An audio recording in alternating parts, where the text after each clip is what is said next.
अल्हम्दुलिल्लाह नहमदुहु व नस्तईनुहु व नु'मिनु बिही व नतवक्कलु अलैहि व नऊज़ु बिल्लाहि मिन शुरूरि अनफुसिना व मिन सय्यिआति अअमालिना मन यहदिहिल्लाहु फला मुदिल्ल लहु व मन युद्लिलहु फला हादिय लहु व नशहदु अन ला इलाहा इल्लल्लाहु वहदहु ला शरीका लहु ونشهد أن محمدا عبده ورسوله أرسله بالحق بشيرا ونذيرا وداعيا إلى الله بإذنه وسراجا منيرا أما بعد قال الله عز وجل في القرآن المجيد أعوذ بالله من الشيطان الرجيم بسم الله الرحمن الرحيم هو الذي ينزل على عبده آيات بينات ليخرجكم من الظلمات إلى النور وإن الله بكم لرؤوف رحيم ప్రశంసలు పొగడ్తలు సమస్త లోకాలకు ప్రభువైన అల్లాహ్ సుబ్హానహు వ తఆలాకు మాత్రమే అంకితం. అల్లాహ్ కృపానుగ్రహాలు మహనీయ ముహమ్మద్ సల్లల్లాహు అలైహి వ ఆలిహి వసల్లంపై, ఆయనకు పూర్వం గతించిన ప్రవక్తలందరిపై, సజ్జనులపై, సత్యాన్వేషకులపై కలకాలం కురియుగాక. అభిమాన మిత్రులారా, సమస్యలు, సంస్కరణలు అల్లాహ్ సుబ్హానహు వ తఆలా ఖురాన్లో సెలవిస్తున్నమాట, మిమ్మల్ని సమస్యల, పీడనల, రుగ్మతల చీకటి నుండి వెలికి తీసి సత్య వెలుగులోకి తీసుకురావడానికి తన దాసునిపై నిర్దిష్ట సూక్తులు అవతరింపజేస్తున్నవాడు ఆయనే అల్లాహ్. మీ విషయంలో అల్లాహ్ ఎంతో దయామయుడు, గొప్ప క్షమాశీలి. అభిమాన మిత్రులారా, సామాజిక మార్పును కోరేది సాంఘిక సంస్కరణ. వ్యవస్థలో పాతుకుపోయిన ఆచారాలలో, సాంప్రదాయాలలో మార్పును తెస్తుంది సంస్కరణ. కొన్ని సందర్భాలలో సమూల మార్పు కూడా వస్తుంది. అంతేకాదు, ప్రాథమిక విలువలను కూడా భేదిస్తుంది సంస్కరణ. అందువల్లే సంస్కరణ తేవడం అతి కష్టమే కాదు, చాలా క్లిష్టమైన పరిస్థితులు కూడా చోటు చేసుకునే ప్రమాదం ఉంటుంది. సంస్కారహీనులకు, సంస్కరణవాదులకు పోరాటాలు జరగడం మనం చరిత్రలో చదివాం, ఈనాటికి గమనిస్తూనే ఉన్నాం. కొందరు ప్రాణాలను సైతం త్యాగం చెయ్యగా తప్పడం లేదు. సంస్కరణోద్యమాలకు సారథ్యం వహించడం సాహసమని ఒక విధంగా మనం చెప్పుకోవచ్చు. అలా సారథ్యం వహించిన రథసారథులకే మహాగ్రజులు మహనీయ ముహమ్మద్ సల్లల్లాహు అలైహి వసల్లం. నేటికి మనం గమనిస్తే అతి కొద్ది మంది మాత్రమే సంస్కరణ కార్యక్రమాలను నిర్వహిస్తున్నారు. అలాంటి వారికి చరిత్రలో స్థానం ఉంటుంది అనడంలో ఎటువంటి సందేహం లేదు. అభిమాన మిత్రులారా, సమాజ స్థితిగతులు అనేక అంశాల మీద ఆధారపడి ఉంటాయి. ఆ దేశపు శీతోష్ణ స్థితి, ప్రకృతి వనరులు, సామాజిక వ్యవస్థ, ఆర్థిక ప్రాతిపదిక, మత తాత్విక భావనలు, ఆలోచన ధార, సాంప్రదాయాలు, ఆచారాలు, పరిపాలకులకు అలాగే పాలితులకు మధ్య ఉన్న సంబంధాలు, సాంస్కృతిక కళా రీతులు, నాగరికత, ఇలా ఎన్నో ఒక సంఘ పరిస్థితిపై ప్రభావం అనేవి చూపుతాయి. సమాజం ఎప్పుడు పరిణామశీలమే, మార్పు చెందుతూ ఉంటుంది. మార్పు రెండు విధాలుగా ఉంటుంది. ఒకటి విప్లవాత్మకం, రెండవది సంస్కరణాత్మకం. విప్లవం అంటే సహజంగా హింస, దౌర్జన్యం అనేది మనకు గుర్తుకొస్తుంది. కానీ నిజానికి విప్లవం అంటే బ్రహ్మాండమైన, సమూలమైన మార్పు, సంస్కరణ స్వభావం పేరు. మరి ఇస్లాం ధర్మం తీసుకొచ్చింది విప్లవాత్మక సంస్కరణోద్యమమని చెప్పక తప్పదు. అది ఎలాగో మనం ఇన్షాల్లాహ్ తెలుసుకునేందుకు ప్రయత్నిద్దాం. ఒక్క మాటలో చెప్పాలంటే సంస్కరణోద్యమాలను అధ్యయనం చెయ్యకుండా విప్లవాలను అర్థం చేసుకో ప్రయత్నించడం అనేది వృధా ప్రయాస అని మనం ఈ సందర్భంగా తెలుసుకోవాలి. ఇక అభిమాన మిత్రులారా, అదే అరేబియా నేల ఒకప్పుడు మరుభూమిగా మారిపోయిన వేళ అక్కడ ఆ సమాజంలో ఆ అరబ్బు ప్రాంతమే కాకుండా ప్రపంచ మానవాళి మొత్తం ఎదుర్కొంటున్న అతిపెద్ద సమస్య ఏమిటంటే అదే బహుదైవ ఆరాధన, షిర్క్, అలాగే నాస్తిక భావన.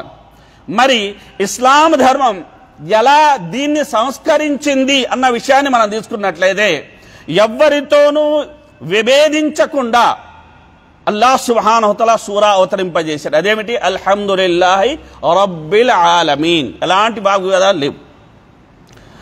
అన్ని విధాల ప్రశంసలు, పొగడ్తలు సమస్త లోకాలకు ప్రభువైన అల్లాహ్ సుబ్హానహు వ తఆలాకు మాత్రమే అంకితం. అలాగే ప్రవక్త సల్లల్లాహు అలైహి వసల్లం వారు సమాజంలోకి వెళ్ళి వారికి పిలిపించింది ఏమిటండి? ఖూలు లా ఇలాహ ఇల్లల్లాహ్ తుఫ్లిహు. అల్లాహ్ తప్ప మరో నిజ ఆరాధ్యుడు లేడు అన్న యథార్థాన్ని మీరు అంగీకరించండి, తద్వారా మీరు సఫలీకృతులవుతారు. సమస్యల సుడిగుండాలు అనేకం ఆ సమాజంలో ఉన్నప్పటికీ ప్రధాన సమస్య ఏమిటంటే షిర్క్ గనుక దాన్ని ముందుగా అల్లాహ్ సుబ్హానహు వ తఆలా సంస్కరించడం, పరిష్కరించడం అనేది జరిగింది.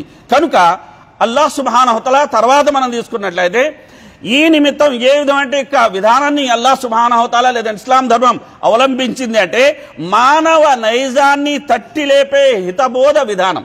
కనుక అల్లాహ్ సుబ్హానహు ఖురాన్లో అన్నాడు, యా అయ్యుహన్నాసు ఉబుదు రబ్బకుముల్లదీ ఖలఖకుం వల్లదీన మిన్ కబ్లికుం లఅల్లకుం తత్తఖూన్. ప్రజలారా, మిమ్మల్ని మీ పూర్వీకుల్ని పుట్టించిన ఆ నిజ ఆరాధ్యుణ్ణి మీరు కొలవండి. చూస్తున్నారండి? కనుక మానవ నైజంలో మనం ఎవరికి దాసోహం అవుతాం, ఎవరికి గులాములు అవుతామంటే ఎవరి ఉపకారాలైతే ఎక్కువగా మన మీద ఉంటాయో వారికే మనం గులాములు అవుతాం. మరి ఒక మనిషి మీద అందరికన్నా ఎక్కువ ఉపకారాలు ఎవరి ఉన్నాయండి? అల్లాహ్ సుబ్హానహు వ తఆలా మన సృష్టికర్తవి. కనుక ఈ యొక్క హితబోధ ద్వారా వారిని సత్యం వైపునకు, నిజదైవం వైపునకు ఇస్లాం ధర్మం ఆహ్వానించింది. ఆ తర్వాత ఎదురు ప్రశ్న ద్వారా కూడా వారిని సత్యం వైపునకు ఆహ్వానించడం జరిగింది. ఉదాహరణకు వల ఇన్ సఅల్తహుం మన్ ఖలఖస్ సమావాతి వల్ అర్ద్ లయఖూలన్నల్లాహ్.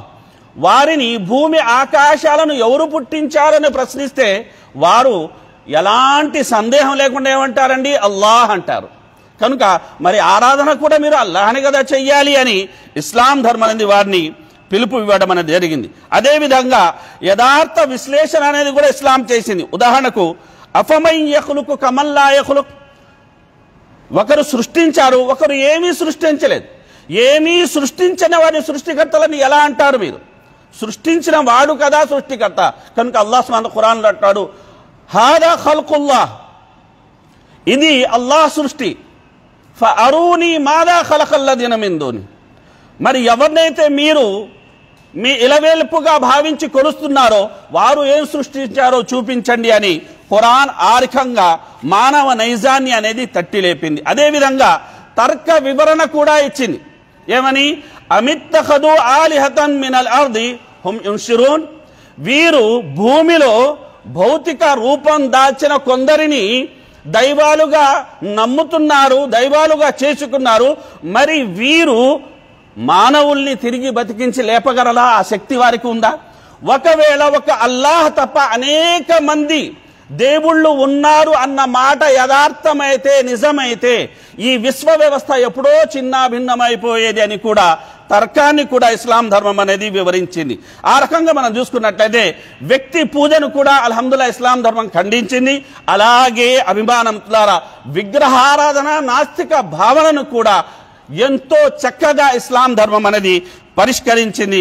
వివరాలకు ఇక్కడ సమయం లేదు గనక ముక్తసరిగా మనం చెప్పుకోవాల్సిన ఒక విషయం ఏమిటంటే అభిమాన మిత్రులారా, నేటికి మనం గమనించినట్లయితే 1440 సంవత్సరాలు దాటుతున్న ఈ అరబ్బు దేశాల్లో అల్హమ్దులిల్లాహ్ విగ్రహారాధన, బహుదైవ ఆరాధన దాదాపుగా లేదు. అంటే బలవంతాన ప్రభుత్వాలు రుద్దాయా అంటే కాదు సోదరులారా, ప్రజల్లో వచ్చిన మార్పు అది. ఆ కారణంగానే ఏ దేశాల్లోనైతే విగ్రహారాధన చట్టబద్ధమో అలాంటి దేశాల్లో నివసించే ముస్లిం సోదరులు కూడా విగ్రహారాధనకి పాల్పడరు, విగ్రహ భావన అనేది బహుదైవ భావన అది కలిగి ఉండరు. అంటే ఇది ఇస్లాం ధర్మం తీసుకొచ్చిన సంస్కరణ అన్న విషయాన్ని మనం ఈ సందర్భంగా అనేది గమనించాలి. ఇక అభిమాన మిత్రులారా, రెండో విషయాన్ని మనం తీసుకున్నట్లయితే ఆ సమాజంలో ఆడబిడ్డలు పుడితే వారిని పూడ్చివేసేవారు, చంపేసేవారు. మరి ఇలాంటి అజ్ఞానపు యొక్క ఆకృత్యాన్ని ఇస్లాం ధర్మం ఎలా సంస్కరించింది అన్న విషయాన్ని మనం తీసుకున్నట్లయితే ఇస్లాం ధర్మం ముందుగా ఆడ శిశువు పుట్టుకను శుభవార్తగా పేర్కొనింది. వఇదా బుష్షిర అహదుహుం బిల్ ఉన్సా, వారిలో ఎవరికైనా కూతురు పుట్టిందన్న శుభవార్త వినిపిస్తే, అలాగే ప్రవక్త సల్లల్లాహు అలైహి వసల్లం వారు ఒక కూతుర్ని పెంచి పోషించి మంచి చోట అనేది సంబంధం అతను చేసి పెళ్లి చేసినట్లయితే అతను స్వర్గానికి వెళతారు అని ప్రవక్త సల్లల్లాహు అలైహి వసల్లం వారు ప్రోత్సహించారు. కనుక ఆడ జన్మ అనేది అది శుభదాయకము, శుభ సంకేతము అని ముందుగా తెలియజేసింది. ఆ తర్వాత ప్రజలు ఎలా ఊహించేవారు, ఎలా అనుకునేవారు అన్న విషయాన్ని తెలియజేస్తూ దల్ల వజ్హు ముస్వద్దన్ వహువ కజీం, వెంటనే అతని ముఖం మాడి ముడుచుకుపోయేది. అతను లోలోన తెగ బాధపడిపోతూ ఈ దుర్వార్త విన్నాక ఇక నా ముఖం అనేది జనానికి ఎలా చూపించను అని భావిస్తూ ప్రజల నుండి తప్పించుకుంటూ తిరిగేవాడు. అదీగాక ఈ అవమాన భారంతో కూతుర్ని అలాగే అట్టిపెట్టుకోవాలా లేదా మట్టిలో పూడ్చిపెట్టాలని తీవ్రంగా ఆలోచించేవాడు. కనుక అప్పటి సమాజం ఎలా ఆలోచించిందో కూడా ఇస్లాం ధర్మం వివరించింది. ఆ తర్వాత ఏమంటుంది ఇస్లాం ధర్మం, అలా సాఅ మా యహ్కుమూన్, చూడు వీరు ఎలాంటి దుర్మార్గమైన అమానవీయమైన యొక్క నిర్ణయాలు తీసుకుంటున్నారో చూడు అని దాన్ని దుర్మార్గమని ఇస్లాం ధర్మం పేర్కొనింది. ఆ తర్వాత అభిమాన మిత్రులారా, మనమే చూసాం ఒక అమ్మాయి పుట్టుక అనేది ఎంత శుభవార్తగా మారిపోయింది. ఎందరూ అమ్మాయి పుట్టుకకు వారు ఆనందం అనేది పడేవారు అనేది మనకు చరిత్ర చదివితే మనకు అర్థమవుతుంది. అలాగే సంతాన హత్యకు గల రెండు కారణాలు ఉన్నాయి. ఆడ సంతానం అనే కదా సంతాన హత్య. అందులో మొదటి కారణం ఏంటి? షిర్క్. కనుక వారి ఇలవేల్పులను రాజీపరచడానికి వారేం చేశారంటే హత్య చేసేవారు. కనుక అల్లాహ్ సుబ్హానహు వ తఆలా దాన్ని ఖండించడం అనేది జరిగింది. అలాగే ఆ యొక్క సమస్యను సంస్కరించడం జరిగింది. అదేవిధంగా ఈరోజు కూడా మనం గమనించినట్లయితే కడుపులోని ఆడబిడ్డను కడదేరుస్తున్న సంఘటనలు మన దేశంలో నిరాటంకంగా అనేది కొనసాగుతూనే ఉన్నాయి. పూట గడవలేని పేదలు కూడా ఇందులో ఉన్నారు. అలాగే కోట్లకు పడగలెత్తిన వారు కూడా ఇందులో ఉన్నారు. కనుక అభిమాన మిత్రులారా, ఇది ఏమిటంటే ఒక విధమైన జాడ్యం, ఒక విధమైన రుగ్మత. కనుక అల్లాహ్ సుబ్హానహు వ తఆలా ఖురాన్లో మీరు అల్లాహ్ను నమ్ముతున్నారు కదా, మరి ఉపాధి ప్రదాత అల్లాహ్ సుబ్హానహు వ తఆలా, ఆయన ఉపాధి ఇస్తాడు. మీరు లేమి భయంతో పేదరిక భయంతో మీ సంతానాన్ని పొట్టన పెట్టుకోకండి అని ఆ విధంగా ఆ సమస్యను అల్లాహ్ సుబ్హానహు వ తఆలా పరిష్కరించడం అనేది జరిగింది. అలాగే పరలోకంపై విశ్వాసం లేని వారికే ఇలాంటి దుర్గుణాలు దుర్లక్షణాలు శోభిస్తాయి అని కూడా అల్లాహ్ సుబ్హానహు వ తఆలా సెలవిచ్చి విశ్వాసులకు ఇది ఏ విధంగానూ శోభించదు అని ఆ యొక్క జాడ్యాన్ని పూర్తిగా నిర్మూలించేశాడు. కనుక అభిమాన మిత్రులారా, నాటి నుండి నేటి వరకు మీరు గమనించండి, ముఖ్యంగా ఎక్కడైతే ఈ సంస్కరణోద్యమం అనేది ఈ విప్లవ సంస్కరణోద్యమం అనేది వచ్చిందో అక్కడ ఆడపిల్ల పుట్టుకను శుభంగానే భావించడం జరుగుతుంది. అయితే వేరే ప్రాంతాల్లో అన్యుల యొక్క సావాస దోషం వల్ల ఆడపిల్లలను స్వయంగా ముస్లిములు కూడా ఏం చేశారంటే శాపంగా భావించే చాలా దయనీయ పరిస్థితి ఉంది. ఇది మారాలి. ఇక అభిమాన మిత్రులారా, ఆ తర్వాత అదే సమాజంలో ఉన్న అతిపెద్ద సమస్య ఏంటంటే అదే మాదక ద్రవ్యాల సేవన, మత్తు పదార్థాల సేవనం. కనుక అభిమాన మిత్రులారా, దీన్ని ఏ విధంగా ఇస్లాం ధర్మం అనేది సంస్కరించింది అన్న విషయాన్ని మనం తీసుకున్నట్లయితే ఖురాన్లో అల్లాహ్ సుబ్హానహు వ తఆలా చూడండి, వమిన్ సమరాతిన్ నఖీలి వల్ అనాబి తత్తఖిదూన మిన్హు సకర, అంటే మనం తినే తినుబండారాలే ఇవి. ద్రాక్ష కానీ ఖర్జూరం కానీ మామిడి పళ్ళు కానీ ఇవి మనం తినేవే. అల్లాహ్ ఏమంటున్నాడు, నేను వీటిని మంచి వస్తువుగానే మీకు ఇచ్చాను. వస్తువు అయితే మంచిదే, అయితే మీ వాడకమే తప్పు. మీరేం చేశారు, దాని నుండి ఉత్తమ యొక్క ఉపాధిని మీరు అనేది తయారు చేసుకోవాల్సింది పోయి అశుద్ధ పానీయాన్ని మీరేం చేశారు, తయారు చేసుకున్నారు. కనుక ఇది మీ చేష్ట అన్నాడు ముందు. ఆ తర్వాత తీసుకున్నట్టే ఎస్ అలూనక అనిల్ ఖమ్రి వల్ మైసిర్, వాళ్ళు సారాయి జూదం గురించి అడుగుతున్నారు. ఈ రెండిటిలోనూ చాలా పెద్ద పాపం ఉంది. ఆ తర్వాత ఆర్థిక కోణాన్ని విశ్లేషిస్తూ అల్లాహ్ సుబ్హానహు వ తఆలా అంటున్నాడు వ మనాఫిఉ లిన్నాస్, అయితే ఈ యొక్క రెండు యొక్క జాడియాల వల్ల కొందరికి లాభం కూడా ఉంటుంది. అయితే తర్వాత అల్లాహ్ అంటున్నాడు వ ఇస్ముహుమా అక్బరు మిన్ నఫఇహిమా, ఈ రెంటి యొక్క ప్రమాదం అనేది, పాపం అనేది దాని వల్ల లభించే యొక్క లాభం కన్నా ఎన్నో రెట్లు ఎక్కువ అని అల్లాహ్ సుబ్హానహు వ తఆలా సెలవియడమే కాకుండా అల్లాహ్ అన్నాడు యా అయ్యుహల్లదీనా ఆమనూ లా తక్రబుస్ సలాహ్ వ అంతుమ్ సుకారా, అప్పుడు వారు విచ్చలవిడిగా అనేది సారాయి సేవనం చేసేవారు. కనుక ఆదేశం వచ్చి నమాజులకు వచ్చేటప్పుడు మీరు సారాయి తాగి రాకండి. కనుక ఇషా తర్వాత సారాయి తాగేవారు, ఫజర్ తర్వాత సారాయి తాగేవారు. ఆ తర్వాత అల్లాహ్ సుబ్హానహు వ తఆలా ఏం చేశాడంటే ఒకేసారి ఆదేశం అనేది అవతరింపజేశాడు. అదేమిటంటే ఇన్నమల్ ఖమ్రు వల్ మైసిరు వల్ అన్సాబు వల్ అజ్లాము రిజ్సుమ్ మిన్ అమలి షైతాన్ ఫజ్తనిబు. ముందు ఏమన్నాడు, ఇవి అపవిత్రమైనవి, అశుద్ధమైనవి అన్నాడు, అంటే మనసుకి అసహ్యం కదా. ఆ తర్వాత అల్లాహ్ సుబ్హానహు వ తఆలా ఏమన్నాడండి, అమలి షైతాన్, ఈ షైతాన్ ప్రేరణ ఇది రెండవది. మూడోది అల్లాహ్ ఏమన్నా ఫజ్తనిబు, వాటికి దూరంగా ఉండండి. చూడండి, ఈ రకంగా అల్లాహ్ సుబ్హానహు వ తఆలా ఈ ఆదేశాన్ని అవతరింపజేసిన తర్వాత సహాబాల్లో వచ్చిన మార్పు ఎలాంటిది అంటే అభిమానమిత్రులారా, మదీనా నగర నడిబొడ్డున వీధుల్లో మద్యం ఏరులే పారింది. అందరూ పారేశారు. ఏ చట్టం అక్కడ లేదు, ఏ ప్రభుత్వం అక్కడ లేదు, ఏ పోలీసు యొక్క వ్యవస్థ అక్కడ లేదు. వారికి వారుగా మారారు, వారిలో మార్పు వచ్చింది. నాటి నుండి నేటి వరకు అల్హమ్దులిల్లాహ్ మద్యం అనేది విచ్చలవిడిగా అమ్మడం అనేది ఎక్కడ కనబడదు. కనుక అభిమానమిత్రులారా, ఇది ఇస్లాం ధర్మం తీసుకొచ్చిన సంస్కరణ. అదేవిధంగా ఆ సమాజంలో నాటి ఉన్న మరొక సమస్య ఏమిటంటే అదే వడ్డీ. కనుక అభిమానమిత్రులారా గమనించండి, అల్లాహ్ సుబ్హానహు వ తఆలా ముందుగా ఏం చేశాడంటే హలాల్ని హరాంని వేరుపరిచాడు. అహల్లల్లాహుల్ బైఅ వ హర్రమర్ రిబా, వ్యాపారం ధర్మసమ్మతమయ్యా, అయితే వడ్డీ నిషిద్ధం. అలాగే అల్లాహ్ అన్నాడు, అల్లాహ్ వడ్డీని తుదముట్టిస్తాడు, జకాత్ని పెంచుతాడు. చూస్తున్నారని. ఆ తర్వాత అల్లాహ్ సుబ్హానహు వ తఆలా ఏమంటున్నాడు, యా అయ్యుహల్లదీనా ఆమనూ లా తఅకులు రిబా, మీరు ఇబ్బడి ముబ్బడిగా పెంచేసి వడ్డీ తినకండి అన్నాడు. ఆ తర్వాత అల్లాహ్ ఏమన్నాడు అండి, గమనించండి, అల్లాహ్ సుబ్హానహు వ తఆలా అన్నాడు ఫమన్ జాహు మౌఇదతుం మిర్ రబ్బి, ఎవరికైతే ఎవరి వద్దకైతే అల్లాహ్ హితోపదేశం వచ్చేసిందో వారు ఫంతహ, అతను ఆగిపోవాలి. జరిగిందేదో జరిగిపోయింది. ఆ తర్వాత అల్లాహ్ సుబ్హానహు వ తఆలా అన్నాడు యా అయ్యుహల్లదీనా ఆమనూ తఖుల్లాహ వ దరు మా బఖియ మినర్ రిబా, విశ్వాసులారా మీరు అల్లాహ్కు భయపడండి, వడ్డీ ఏదైతే మిగిలి ఉందో దాన్ని వదిలేయండి, పరిత్యజించండి అని చెప్పాడు. ఇవన్నీ చెప్పిన తర్వాత చివరిలో అల్లాహ్ అన్నాడు ఫఇల్లం తఫఅలు, గమనించండి, ఒకవేళ మీరు గనక చెయ్యలేదంటే ఫఅదను బిహర్బి మినల్లాహి వ రసూలి, ఇప్పుడు మీరు అల్లాహ్ మరి ఆయన ప్రవక్త యుద్ధానికి సిద్ధమవ్వండి. గమనిస్తున్నారు సోదరులారా. కనుక గమనించాల్సిన ఒక విషయం ఏంటంటే మార్పు ఏ విధంగా, సంస్కరణ ఏ విధంగా తీసుకువచ్చింది అన్నది మనకు ఇక్కడ అర్థం. చాలా మంది అంటారండి వడ్డీ తీసుకొని వారే బాధల్లో ఉన్నారండి, వడ్డీ తీసుకున్నట్టు బంగారంగా ఉన్నారని. సోదరులారా, ఇది బలుపు కాదు, వాపు. వాపు అంటే మన శరీరం వాచిపోతుంది, రోగం వల్ల ఉబ్బిపోతుంది. ఎంత ఉబ్బుతుందో ఆ రోగం తీవ్రతరమైన కిడ్నీ సమస్య వచ్చిన వాళ్ళని చూసి ఉంటారు మీరు. అలా ఆ వాపు పెద్ద చివరికి చచ్చిపోతాడు.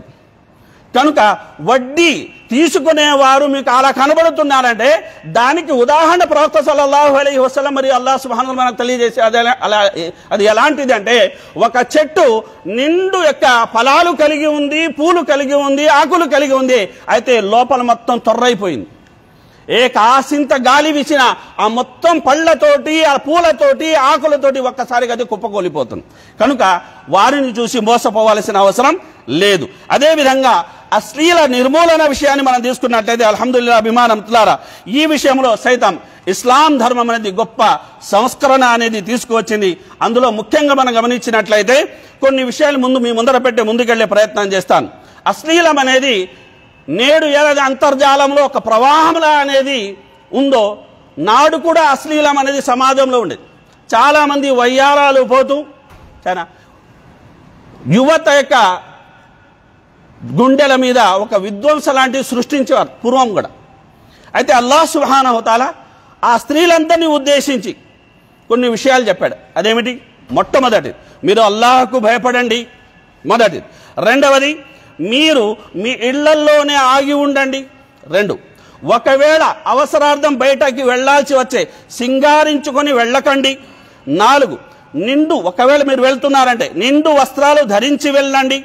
5, గజ్జల చప్పుడు చేస్తూ నడవకండి. ఎవ్వరితో మాట్లాడాల్సి వచ్చిన ఒకవేళ స్పష్టంగా ఖరాఖండిగా మాట్లాడండి. 7, పరపురుషులతో మాట్లాడేటప్పుడు మెతకదనం కనబడేలా మెల్లిగా మాట్లాడకండి. ఎందుకంటే ఆంతర్యంలో చెడు ఉన్నవాడిని ఈ మెతకదనం అని పేరాస పురిగొల్పే ప్రమాదం ఉంది కూడా అల్లాహ్ సుబ్హానహు వ తఆలా సెలవిచ్చేశాడు. గమనిస్తున్న సోదరులారా, అత్తరు పూసుకొని వెళ్ళకూడదని కూడా ప్రవక్త సల్లల్లాహు అలైహి వసల్లం వారు సెలవిచ్చారు. ఎందుకు? ఇవన్నీ దేనికి దారి తీస్తాయంటే అశ్లీలానికి, చెడుకి, విచ్చలవిడితనానికి ఇవి దారి తీస్తాయి. అలాగే పురుషుల్ని ఉద్దేశించాడు, మీ చూపులు మీరు వాల్చి ఉంచుకోండి. పురుషుల్ని ఉద్దేశించి అన్నాడు, మీరు స్త్రీలు ఉన్న యొక్క ప్రదేశంలో వెళ్ళకండి. పురుషుల్ని ఉద్దేశించి అల్లాహ్ సుబ్హానహు వ తఆలా అన్నాడు, వదిన పాలిట మరిది మరణంతో సమానమని. కనుక అభిమానం మిత్రులారా, ఇవన్నీ మనం గమనించాలి. వీటితో పాటు ప్రాంతీయ దురభిమానాన్ని కానీ, వంశ దురభిమానాన్ని కానీ, జాతీయ దురభిమానాన్ని కానీ, వీటన్నిటిని అల్హమ్దులిల్లాహ్ ఇస్లాం ధర్మం అనేది సంస్కరించింది. వీటన్నిటిని కూకటి వేళతో పెకలించింది. కనుక నాటి నుండి నేటి వరకు ఆ వ్యభిచార కొంపలనేవి మీకు ముఖ్యంగా ఏవైతే కొన్ని దేశాలు లైసెన్స్ ఉండి మరి నడిపిస్తూ ఉంటారో అలాంటి వాతావరణం అనేది అల్హమ్దులిల్లాహ్ ముస్లిం దేశాలలో లేదు. అంటే దానికి ప్రధాన కారణం ఏంటండి? ప్రభుత్వాలు, చట్టాలు కాదు, స్వయంగా ప్రజలే కోరుకోవడం లేదు. లేదంటే వీరి వద్ద ఉన్న యొక్క ఆస్తి అంతస్తుకి వీరు ఎంతైనా తాగొచ్చు, ఏమైనా చెయ్యొచ్చు, అల్హమ్దులిల్లాహ్. అయితే అల్లాహ్ కృప చూడండి, అల్లాహ్ సుబ్హానహు వ తఆలా అంత ఉన్నప్పటికీ వీరిని కాపాడు అంటే దానికి ఇస్లాం తీసుకొచ్చిన మార్పు అనే విషయాన్ని మనం ఈ సందర్భంగా గమనించాలి. అదేవిధంగా అభిమానం మిత్రులారా, అక్రమ సంబంధం ఏదైతే ఉందో దాన్ని కూడా ఇస్లాం ధర్మం సంస్కరించింది. అశ్లీలం వేరు, అక్రమ సంబంధం వేరు. అది వివాహానికి ముందు ఉండొచ్చు, వివాహం తర్వాత ఉండదు. కనుక గమనించాల్సిన విషయం ఏంటంటే, మర్సద్ బిన్ అబీ మర్సద్ అనే ఒక వ్యక్తి సహాబీ ఉండేవారు. ఆయన మక్కాలో బాధించబడుతున్న వ్యక్తుల్ని మదీనాకు తీసుకువచ్చేవారు. ఆయనకు ఒక ప్రేయసి ఉండేది మక్కాలో. ఒకానొక సందర్భంలో ఏకాంతం ఏర్పడింది, ఆమె చెడు కోసం పురిగొల్పింది. అప్పుడు ఆయన నిరాకరించాడు, నేను ఇస్లాం స్వీకరించాను, జినా అనేది నిషిద్ధం కనుక నిరాకరించారు. తర్వాత ప్రవక్త సల్లల్లాహు అలైహి వసల్లం వారి వద్దకు వచ్చి, నేను ఆమెను ప్రేమిస్తున్నాను, నా మనసు ఆమె మీద ఉంది, ఏమైనా నేను పెళ్లి చేసుకోగలనా అని అనుమతి కోరితే పెళ్లి కోసం అనుమతి కోరుతున్నారు. అప్పుడు అల్లాహ్ సుబ్హానహు వ తఆలా అవతరించిన ఆయత ఏమిటంటే, అజ్జానీ లా యన్కిహు ఇల్లా జానియా.